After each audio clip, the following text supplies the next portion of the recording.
Hello, everyone. Welcome to episode 108 of the Pressure Point podcast. Quinny, how are you, mate? How was your weekend?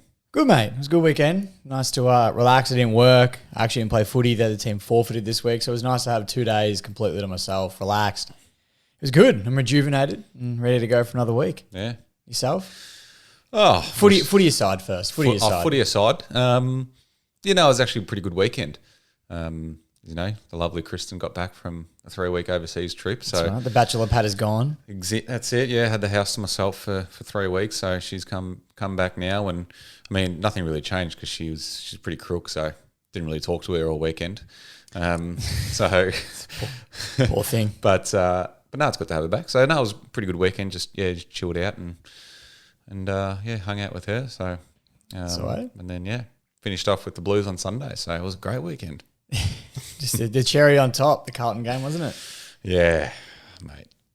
Let's talk about it later. I'm not ready. You're not ready? I'm not ready. Well, it was an interesting week of footy. We were saying before, it really was a little bit of an uneventful week in terms of sort of news stories and things like that. Not much happened. It wasn't too spectacular, but I guess one of the better things of the week was Josh Kennedy, or sad, I guess, that he played in his retirement game, but he kicked 8.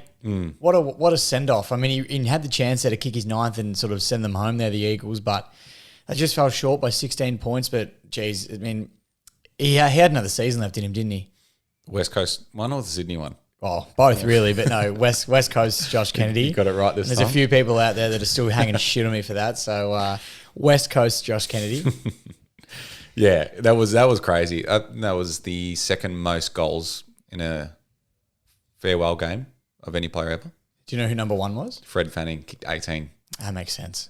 18, just a lazy 18 on his last game. Jeez. You were 10 off, Josh. Yeah, so that's pretty incredible. So it's really he's got the most in like the modern times. Yeah, in the modern era, absolutely. No one's kicking those sort of goals anymore. So, but no, it was great to see him do that, and yeah, he should have had 10.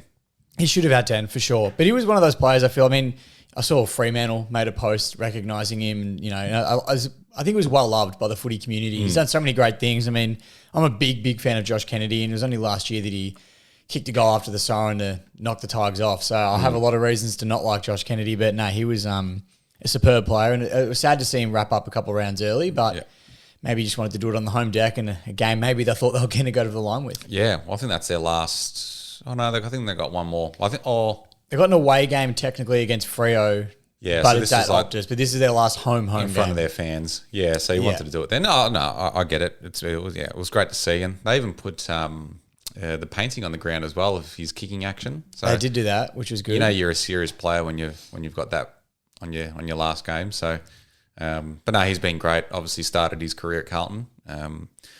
Part of that Judd trade. So. Well, this sparks a debate. I knew you were going to ask it's been all over the media circles this week, and it gets brought up at least 3 times a year.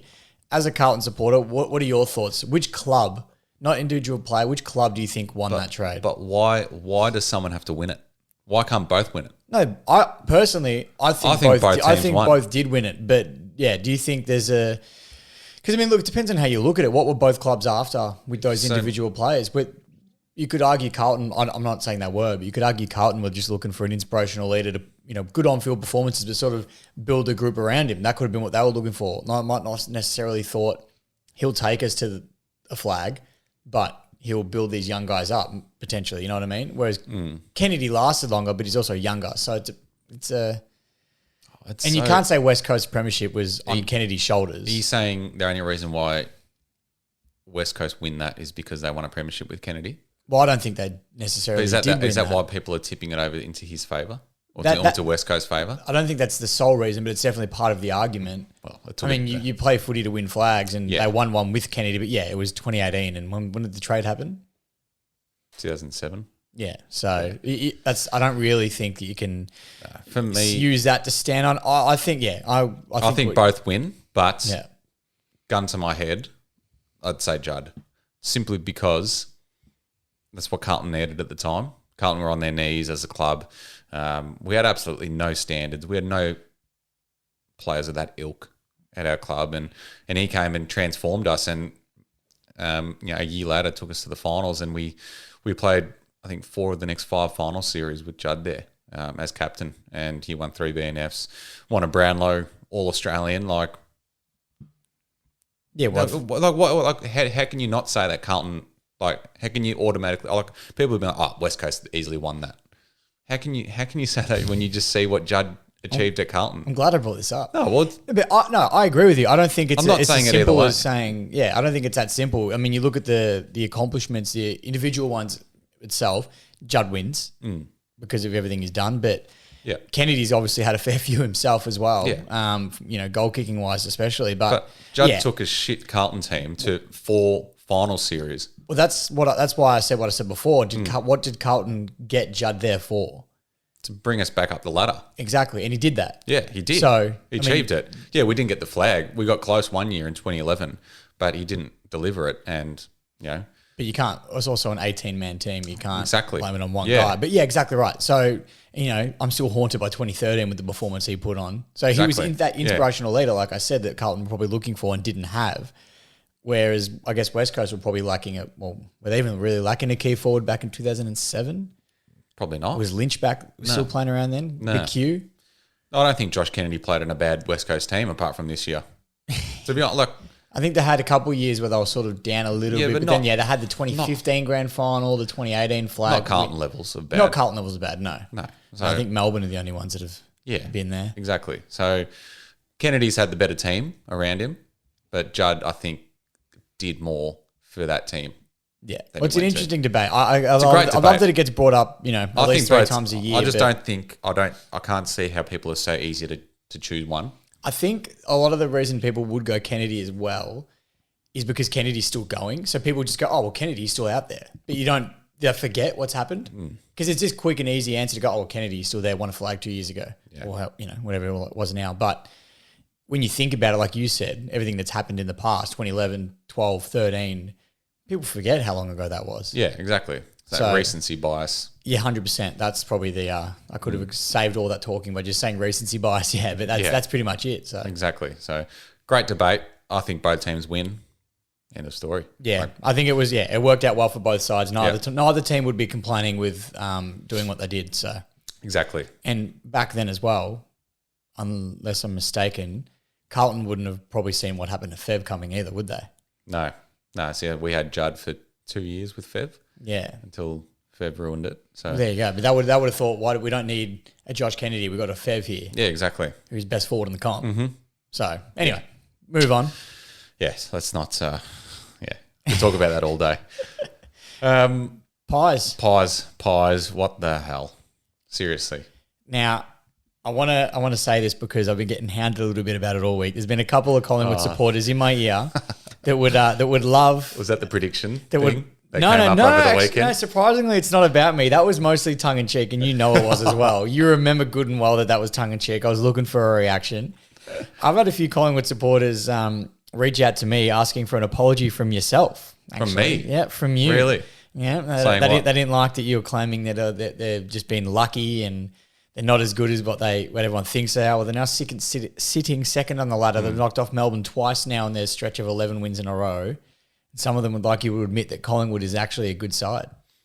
I think after the weekend, yes, definitely. But stats don't lie. There's always a but. Stats don't lie. Well, what stats are we referring to? I'm not arguing. I'm just... Did you see the differential in the key stats on the game against Melbourne? I did. They got belted. There's no way Collingwood should have won that game. And that's been the story every single week. So what is it? But good on them for winning. Did you see the last 2 minutes of that game? How defensive Collingwood were. Yeah. They would throw 5, 6, 7 players onto the ball and just ball up after ball up after ball up. I mean, it's getting them the win. Good on them. But it's a way to win games of footy. You're grinding it out. They're defying logic at the moment. Well, absolutely. 11 in a row at this point.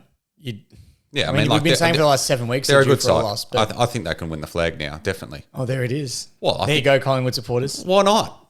They've won 11 in a row. They're sitting second. Yeah. Yeah. There you go. massive amount of luck to get there. Let's not beat around the bush here. I think they can all admit that as well. But they're getting the job done, and that's the main thing. Yeah, absolutely. Well, you can't argue with results at the end of the day, I guess. And I know a good friend of the show, Max, will be pretty happy with that. So he was the main one. I thought he might be one of them. He was the main one that was reaching out, but I heard a few whispers. But yeah, they were unbelievable in the weekend. And this was one of those games where I can safely say I think Melbourne, and that was only a 7-point margin, but I think Melbourne, especially in that last quarter, they were outplayed. Collingwood they played their own game against them, that defensive style of footy, which you just mentioned. And hunted them. It was ridiculous. And I mean, the tone was set early. I mean, it's been all over the socials, that Braden Maynard tackle on Ed Langdon early. Like, that was huge. And then the other one he did against Neil Bullen. Like, those little moments set games of football up. And especially the Ed Langdon one happened so early in the game. And it was all there. But you saw he got Langdon down. About 3 Collingwood supporters, players, sorry, not supporters. That'd be illegal. 3 Collingwood players all ran to Langdon and were just getting stuck into him. And it's like the team fed off that, and you could tell. It was good. No, I love that. I love that whole Langdon versus Collingwood. See, I love that Langdon said that. Yeah, it was great. Because people are too... And he wasn't wrong in what he said. Now you're backflipping. But I feel like players, coaches, I think everyone's too censored at the moment. Like they're too afraid to say certain things because, that's not nice. Like even last week we spoke about what Mark McVeigh said about the Giants players. Like, I love that he said that. It's honesty. It's brutal, but it's honesty. I like that. So I thought it was not good that Ed Langdon said that, but also loved that Collingwood sort of took that to heart and got stuck into it as well. Like, it makes for a bit of a theme and a bit of a lot of theatre to it, and that's what I love, and that's what the American sports are really good at, is that sort of stuff. And I hope it happens more often here, because that added another element to that Friday night game. So hopefully we see more of it. One of the Friday night fixtures that actually made sense as well. Yes, it was great, and that was probably the game of the year, I think, for mine. That was the best game I've seen. Has to be up there, for sure. Yeah. Rich what? Richmond. Mate, I'm pretty happy. Look, it's funny, though, how... Big win against a team that's season's done and really looked like they checked out in the back half of that game. Well, I'd be checking out too if we were dominating the way we were dominating. But... look, I think it's never easy to go over to Adelaide and beat Port. I mean, they've had some good games recently. They got close to Collingwood within 6 points. I think they only lost by about two goals to Geelong the week before that. So they've been putting in good performances. So I was nervous heading into this one, but we just needed to get the win. I mean, finals on the line. You get to win these sorts of games. Like you said, they're not a top 8 team, so we should have been expected to beat them. But they were the heavy favourites. We went over there and got the job done. And now I'm even more nervous heading into the last 2 games of the year, because they're very winnable games, but they're also the type of games that Richmond tend to drop. So nervous, but I was very happy with our performance on the weekend. And Daniel Rioli, for me, I'm just astonished with the work he's been able to do off that half-back line. He's been tagged a couple of games and went a bit quiet, but geez, when he's on, he's absolutely on, and is a goal-kicking weapon now as well from the half-back that we probably underutilised in previous years. Yeah, he's a superstar. That game on Saturday night was great. He was all over it, and he's going to be in the conversation. There's another halfback for All-Australian, isn't he? There's an endless amount of them this year that are going to be... There's going to be an unlucky few players that miss out. The squad of 44 will be very interesting. Or is it 44? Yeah. Yeah. That'll be very interesting to see if he makes that. He'll be up there, absolutely. I think there's other halfbacks that are in front of him for sure, but I think he's had a great year, and considering he was a small forward last year. We said the word before, recency bias. It's going to go in his favour. Well, you never know. It will. You never know. But yeah, he's been playing some really good footy, and I've been stoked with him. But another player, I wanted to ask you about this, because I've seen the comments. We spoke about them earlier, but a couple of media reporters at the moment and people out there, some people are saying that they consider Shea Bolton the best player in the comp. Now, I don't agree with that. I think he's very, very good and one of the most watchable players in the comp. What do you think is the reason that some people are saying these sorts of things? Because obviously you look at guys like Clayton Oliver, Petrarca, Cripps at his very best. Like, all these guys they're so different to the way Shea Bolton plays footy. But do you reckon it's just that X factor that he's got that sort of makes him stand out? Excitement levels, X factor. He can produce magical moments. I think that's what stands out. Best player in the comp's a big stretch. Well, but he's been good. I liked what Nathan Brown said. Nathan Brown said if he works on his accuracy in front of goal, then he arguably would be the best player in the comp, because he's kicked 39 goals, 39 behinds for the year, which is an incredible amount of scoring opportunities for a guy that plays half midfield, half forward. And if he kicks, I don't know, let's just say he's kicked 50 plus goals this year and only missed 20 odd, you'd have to say he's one of the best players in the comp, because who's kicking 50 plus goals but also playing out of the midfield? Yeah, it's true. So I think he's only accuracy away from being one of the best players in the comp, but I think at the moment, I'll just, I'll easily settle with most watchable player in the comp. Yeah, absolutely. He's right up there. He's he's freakish with the things that he like. Not only does he kick ridiculous goals, but he's taken massive grabs. He's just hard as a hard matchup defensively because it's who takes him. He's too quick. He's too agile. So I love watching him play. But yeah, he can also be frustrating when he misses some easy ones in front of goal. But I don't know. Is that just because he's young? Is he a bit too arrogant? I don't know. It's probably a few things. But anyway, I love watching him. Yeah, no, he's great to watch. What's not great to watch at the moment is the Blues absolutely unraveling. I honestly don't know what to say. I feel like it was a big rant last week, and now you're just a bit flat. I'm just flat, exhausted from it. Like, it's all the good work we've done this season is looking likely to amount to nothing this year. I love the way you worded that because a lot of Carlton supporters have been talking like the season's done. I mean, it's not. There's still 2 games left, and there is also a way that you lose both of those and still play finals. So the season's not done. I understand the disappointment with 2 poor losses. It's just the way we're playing. Yeah, I think the Adelaide game definitely. And then Brisbane, the way you played in the first few quarters was pretty poor, I guess. It's disgusting. But then it's bizarre to me that you can come out and have a last quarter like you did. I mean, you can argue Brisbane took the foot off the throttle a little bit, but you kick, 8 goals in the quarter? Was it 7 or 8 goals in the quarter? Like, that's ridiculous. And you piled them on. I think you kicked 4 in 4 minutes, 1 point in 3 in 3 minutes. Like, it was nuts. So it's just, for me, I think if you can have a first quarter and set the tone early, like your last quarter, then who knows what could happen in your last 2 games. But it's just whether or not you come out and play like that. Yeah. People say, you just need to win one of your last 2 games. But it's easy said. Put it into context. We're playing Melbourne and Collingwood. Yeah. It doesn't get much harder than that. Well, Collingwood only win because they're lucky. Well, they can't lose, as we know. That is true. Although I do have I thought about that, but we'll talk about it later. Careful what you say because they'll start crying. This is true. But I understand the frustration, but I don't know. I think of 2 poor games, obviously the timing of them isn't ideal. Like, I know like you said, if you win one more, you're a lock for finals, but I don't think that's season over for Carlton. But I think they've been too good all year to now just drop it. But I think they'll still squeeze in.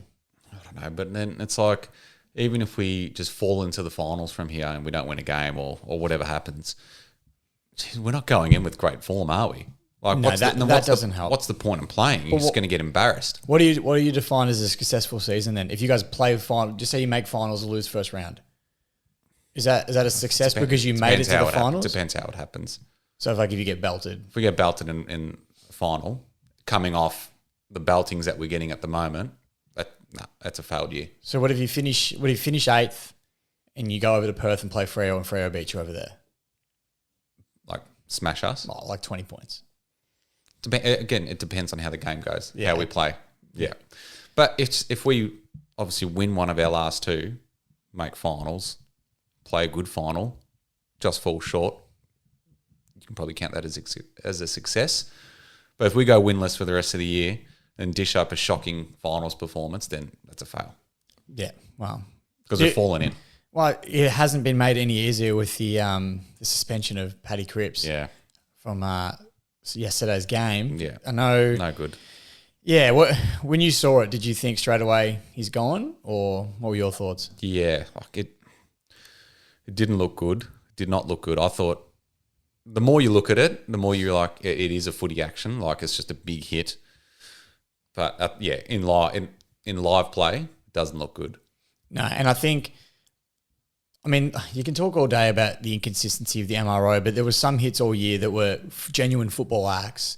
They got given weeks, and as soon as I saw Cripps leave the ground, that's never a good look. Yeah, you're responsible for what happens after that. Exactly, and he did leave the game and didn't come on, and as much as it shouldn't be outcome-based, it is. Yeah. Whether we like it or not. So, until it suits him actually, then sometimes it's not. But yeah, I think as soon as he left the ground, I thought, he's in trouble. But it was interesting to get the different takes. I was listening to the radio when it happened, Triple M, and they were all talking about how that's it, he's gone, he's rubbed out, like that was ridiculous. I can't, like, how is this, And then I get home, put the TV on, and they was talking about, there's nothing in it. So it was interesting to get the different takes on the hit, but Carlton will no doubt fight it. Well, the umpire didn't even pay a free kick. Well, that's the thing. So, like, it doesn't look good. I thought he'd get suspended, but he shouldn't get suspended, if that makes sense. Yeah, so you thought he would because you know what the MRO... Yeah, because you know what they're going to do. Yeah. They've set a precedent with that but you sort don't of stuff. agree with... But I think that is a football action. That's just a heavy hit. Unlucky that he got concussed. But... I thought a week for mine. Yeah. I thought a week. I did think it was a football action, but I think once you choose to leave the ground, you're then responsible for what happens to that player. So I thought it was a week, but I did think it was a football act as well, which obviously contradicts itself. He also had his eyes on the ball the whole time. Yeah, no, that's true. So he's just I think it doesn't help that he's so body. huge. Yeah, he's just a big body. Did you see? I think we heard it before, like the Willie Rowley one in round 1 against Matt Rowell. Pretty much the exact same thing. It was identical. And he got nothing for it because Matt Rowell was fine. Well, there we go. There's the inconsistencies that's again. ridiculous. Well, and then I know, being a Richmond supporter, a lot of the groups I'm in have been bringing it up as well. The Marlon Pickett Shepherd on Hawthorn earlier in the season. It was just a Shepherd knocked the guy cold on his feet, but got up, played the rest of the game, no issue, and Pickett misses 2 weeks for a bump. It's ridiculous. And from what I remember, it wasn't high. I could be mistaken, but I'm pretty sure it wasn't even high. It was just a bump and said it could have been high contact. It was a Shepherd, which last time I checked is a footy action. So the inconsistencies are always going to be there, and obviously for Carlton, it's just come at the worst possible time. Yeah, the timing of it is horrible, and to have your worst run of form at this time of the season is just mind-blowing. But not ideal. But we did do the maths and we looked it up, and good news for you and I in our relationship anyway is that Richmond and Carlton can't face off in the first week of finals no matter what happens from here. So that's no Richmond and Carlton elimination final, which is can face off in a grand final. Correct. So that's a different story altogether. But elimination final was out the window for both of us. Yes. Thank God. Because remember, there was at one point earlier in the season where I thought, it was looking likely this could happen. You guys are looking to finish 5th and we were 8th. I was like, oh no. So anyway. Jeez. Yeah. There's more teams in Richmond and Carlton. We'll move on. There is. Well, big news today. Some nostalgic stuff was happening today. A bit of a blast from the past. Big Wayne Carey and Anthony Stephens going to blows again after that 2002 incident where, for those that don't know, I mean, I don't know how you wouldn't know, but yeah, Carey obviously... We have some younger folk out here. Yeah, it's true. Well, yeah, back in 2002, Wayne Carey got with Anthony Stephens' wife at a club function, I believe it was, or somewhere. In the toilets, I believe, as well. I believe, yeah. Allegedly. I believe it was. We should have asked Corey McKernan while we had him on. Yeah, we probably should have. I don't know if he was willing to divulge. He probably would have, to be honest. Kerry's one of his best mates. Maybe not. He mightn't have gone into that one too closely. But yeah, so Sam Edmund, I saw this. Sam Edmund posted on SEN. He wrote an article about it. Witnesses say that Wayne Carey went at Stephens, accusing him of talking behind his back and telling people he couldn't be contacted and to not bother trying to catch up with him, but then being fine when they were face to face.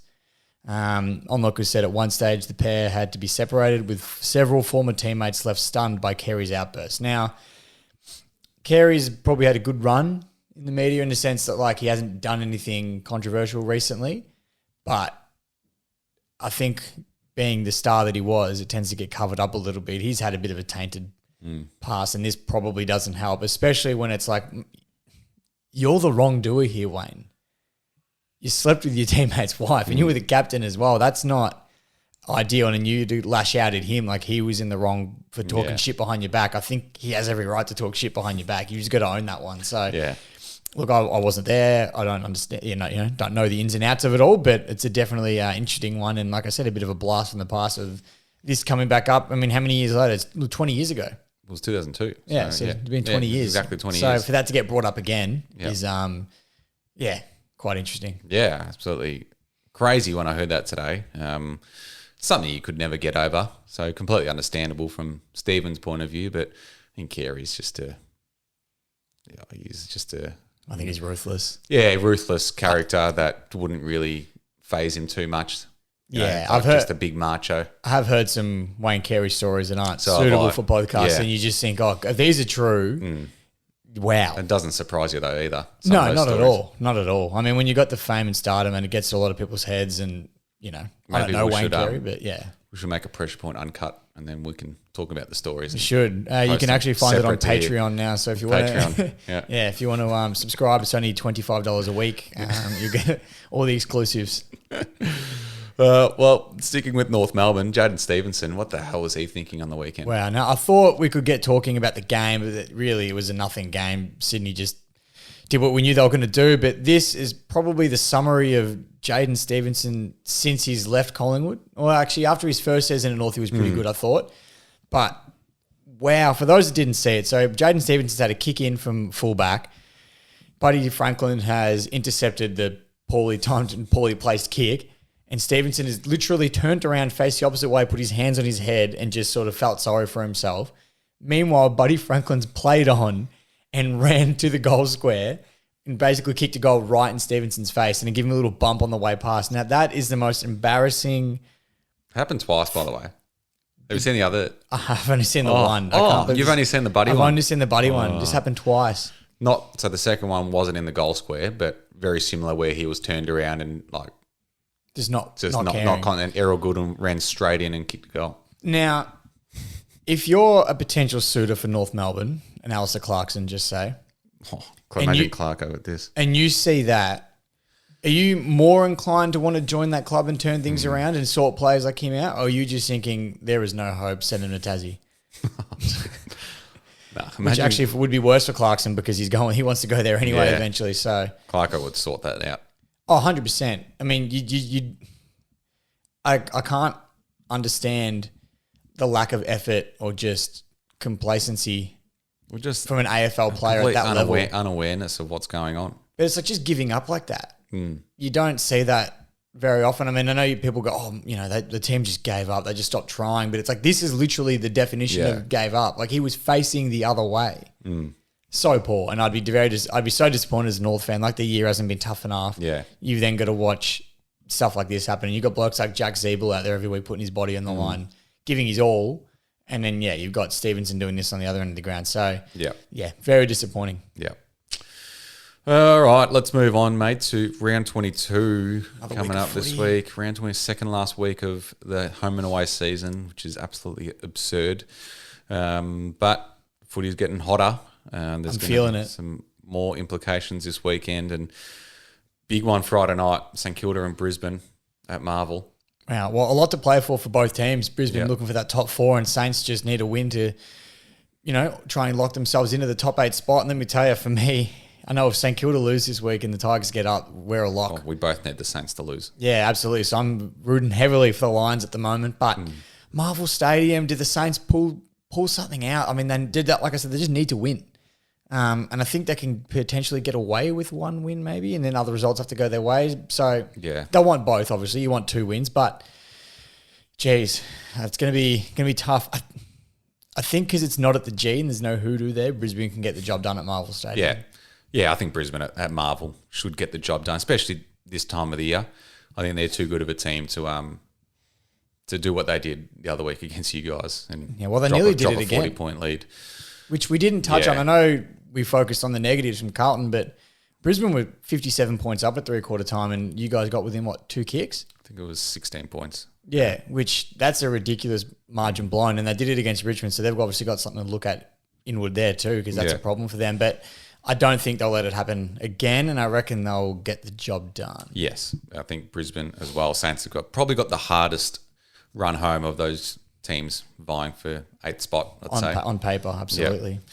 Speaking of one of those teams, Saturday Arvo got the Doggies and the Giants at Marvel as well. Again at Marvel, and I can't make any case for the Giants at the moment. They were better last week. They were much better. But they played against an insipid Essendon team. I was going to say the opposition wasn't exactly up to a high standard, but actually, the Orange team. The Orange team. Thanks, Kelly Underwood. The Orange team faces the Bulldogs at Marvel Stadium. That was ridiculous. Can we talk about that? That's ridiculous. I know people hang a lot of shit on Kelly Underwood, and look, you know what? Like, I know you'll get some people that say, oh, you just don't want a female commentating. I was like, well, no, that's not necessarily the case. Look, for some people, there's obviously douchebags out there that don't want that. Kelly Underwood for me, isn't that great. I'm better than me, yes, but not that great of a commentator. You can't forget an AFL club's name And that wasn't said ironically either for those that haven't heard the full. Like that was, she genuinely forgot the Giants' name and called them the Orange Team. They've been in the comp for 10 years. Yeah. How do you still not know their name? That's ridiculous. So that's another talking point for another day. But yeah, that's nuts. And I think the Orange Team will lose to the Bulldogs this week at Marvel Stadium. Yes, the red, white and blue will definitely get up this weekend. Where are we? Also Saturday, I forgot Adelaide and North. I was going to run with the team colours for these guys, but I think we just leave it there. It's too embarrassing. Yeah, we'll just leave it there. We've done enough. No rule case to North again. Dead rubber. But yeah, Adelaide at home, definitely. Yeah. Gold Coast Geelong at Metricon. Cats. I would love to see the Suns just. I would love it too, but their season's done now, I think. Exactly. They don't have a lot to play for. Maybe just bit of pride going into the back end of the year, put up some good performances. But yeah, Geelong for me, they're too good and genuinely scary. Very scary. That's 11 in a row now for the Cats, and they might not drop a game all the way to a premiership, which would be crazy. So, and if any team's going to do it, it's probably going to be them. They're looking unstoppable. So absolutely. Saturday night we've got Melbourne Carlton at the MCG. Wow, talk about implications. Melbourne are now on the verge of falling out of the top four. Coming off a loss, which many probably didn't predict. I mean, I know Collingwood would have been on that run, but everyone would have expected Melbourne to get the job done here. So they're coming off a loss, and I don't know. I think especially if Cripps isn't playing, I think their midfield is too big, too strong. I think they might bully you guys in the middle, which is what your game seems to be centered around. So I think Melbourne for me for this one. Yeah, Melbourne as well, especially if Cripps is out. Can't see us winning that at all. With the midfield that they've got. So, yeah, Melbourne for mine as well. Freo West Coast, the Derby. Big game. Big game for Freo. Well, that's the thing. I mean, I was going to try and make it a little bit interesting, but I don't think there's much in it here. I think Freo just need to win. Like I said, they're still a chance of top four mathematically? Yeah, they are. Yeah. Well, there you go. So I think they'll be playing for that, and West Coast don't really have much to play for. It's not JK's last game. He's had that. No. That's out of the way. So they'll probably blood a couple of kids potentially. Who knows? So, yeah, Freo for mine. Yep. Sunday, Richmond Hawthorn at the G. Oh, big game for the Togs. This is a big game. Hawthorn have been good. No, I'm scared about this game. A lot of people go, look at Richmond's run home, Hawks and Essendon, which, on paper, we should be beating these teams. But we've seen what Hawthorn have done all year, and they've had patches where they've had 2 or 3 unbelievable weeks, and then they've dipped right off. I'm hoping we get them on one of their dips, but you never know, and it would be a very Richmond thing to do to blow our last 2 games and not make finals against 2 what you would say is easy opposition. But look, I think we're playing good footy at the moment. Our back half against Brisbane and then the whole game against Port I thought were pretty good. So I think we get the Chockies here. Yeah. I think Richmond as well, but would not surprise me if Hawthorn got up, given what they've done this season. They've knocked off some decent teams when you don't expect them to. So, but I think the Tigers as well. Sunday Arvo, Sydney Collingwood, huge. This is going back to what I was saying earlier. I think this could be the game that Collingwood drop. Now, I know everyone's saying it. Everyone's saying it. I just think a loss could be good for Collingwood because they can still make top 4 if they just win next week. Am I right? I think I'm right. I think they can lose this week and win next week and still make top 4. Yeah. I think a loss would be good for them. I think just a bit of a refresher, a bit of a kick up the arse, a bit of a reminder that they can be beaten, because it'd be easy to let these wins get to your head, and you wouldn't blame them either if that is the case. Not saying it is, but surprisingly they're not the favourites either, which is shocking to me. But I think just at the SCG, Sydney have a lot to play for as well. Top 4, I think they'll just get the job done. Actually, no, not just. They'll convincingly get the job done, because if it's just tight, Collingwood win. Yeah. It's too hard. You can't tip against them, can you? I'm feeling brave. Collingwood have ruined my tipping this year. By winning everything. Because every week you think, this week they'll lose. They'll lose it this week. They'll lose it. But no. But I'm going Sydney. Because it's at the SCG. You've been backflipping tonight.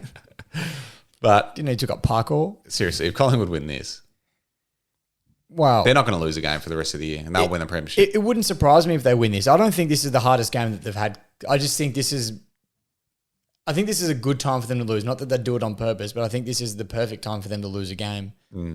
It's right before finals. You don't want to do it the week before because it's sort of, you want that momentum heading in. But I think this is probably the perfect game for them to lose. Bit of a refresher and, a kickstart, like I said. But I think Sydney just get this one done because they've been playing some scary footy as well. Yeah. I think Swans 2. Last game, Essendon and Port Adelaide at Marvel. Dead Not rubber. much to really talk about here. I think Port get this one. I think they're the better team. They've played some really good footy the last few weeks. And Essendon have been pretty good apart from their performance against the Orange team on the weekend. But apart from that, they've been pretty good as well. So they have been. I've seen Port do some good things in Melbourne. I know a lot of people say they don't play well away from home, but yeah, I've seen them do some good things. So yeah, for me, Port Adelaide. It depends on selection actually, because I want to talk about that quickly. Ken Hinkley, they had Todd Marshall out last week against the Tigers. Todd Marshall wasn't playing, and then they dropped Mitch Georgiades, which, I mean, I'm happy, but I thought that was a very brave selection choice when Charlie Dixon's your real only key forward. Finlayson's more in the ruck these days than he is up forward, especially with Lysett not around. So interesting choice for mine, but so depending on what they do at selection will make this result go one way or the other. But yeah, I still think Port Adelaide should get the job done. Yeah, Port for me too. All right, that is the round 22 games done.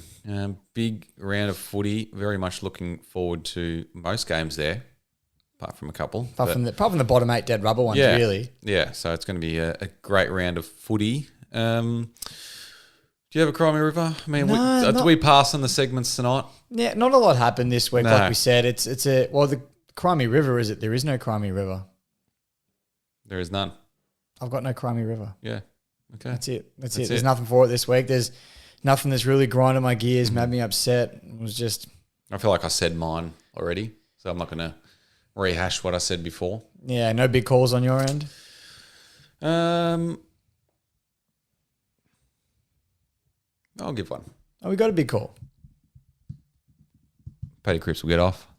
Hey. Carlton will challenge it. They'll get him off. And he gets off the entire 2 weeks, or he gets one? Gets reduced? Off 2 weeks. That is a big call. I don't know. I just have a feeling that when someone presents a case as to why it shouldn't, I feel like that sort of action can be, as we said before, didn't get paid a free kick. It's a footy action. Eyes on the ball the whole time. I feel like they obviously someone that explains it a bit better, and you get a proper lawyer. I can say if you're mounting the case, he's getting 6 weeks. You've got a proper lawyer there representing him, and obviously Cripps in the room as well. I feel like they can explain it enough to get him off. Yeah, I don't mind that. So, well, I've got I don't know if it's a big call. Oh, no, it probably is a big call. I think if Cripps gets off and they wait till a little bit later in the week, maybe like a Wednesday or Thursday, and then he gets off, I think it lifts the boys up and they get the job done. Interesting. And you go, what a story that would be. That'd be a good story. I'm liking it. It suits us if you don't do that, but... Yeah, no, I like it. It's good. I can see it. So off the cuff, big calls. Don't mind that. So off the cuff, there wasn't even an intro tune for it this week. So you can tell we've had a long weekend. My previous big calls are starting to look very good. My future ones. Well, I'll list through them. Clarko to North. Yeah. Buddy leaving Sydney. Yeah, you did say that. Yeah. Not bad. Hey. Yeah, looking at the cameras. Don't you worry. I'm going to put a reel up in a few weeks. There's our reel for the week. When that happens, Nostradamus. All right. We should probably wrap up there. Yeah, you're starting to lose the plot. Let's call it quits while we're ahead, mate. All right. Well, enjoy round 22 and, we'll chat to you all next week.